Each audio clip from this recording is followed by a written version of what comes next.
iCapitec Bank laphaya kwaDukuza izifake ehlazweni. Abantu mabethi umuntu ushonile, iyiphi enye proof yokuthi umuntu ushonile uma ningezofuna ukuthi nikholwe ikona?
iCapitec Bank laphaya kwaDukuza izifake ehlazweni. Abantu mabethi umuntu ushonile, iyiphi enye proof yokuthi umuntu ushonile uma ningezofuna ukuthi nikholwe ikona? I do not blame laba bantu ngoba kubhlungu kuba umuntu omnyama hleze ungathembakele. Awuthembakali noma usho ukuthi umuntu ushonile.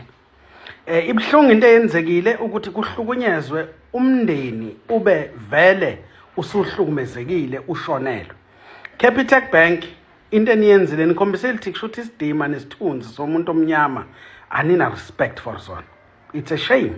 Siyabonga emndenini ukuthi bathathe yena umufi bamyise lapha ebank. Khona phela ibank lizobona ukuthi akasekho ngoba kukho kudlula ukuthi nisho ukuthi umuntu akasekho. Yipi proof abayifunayo uma uthi umuntu akasekho edlula leyo ngoba bafuna ukuya emakhazeni lezi shiphi.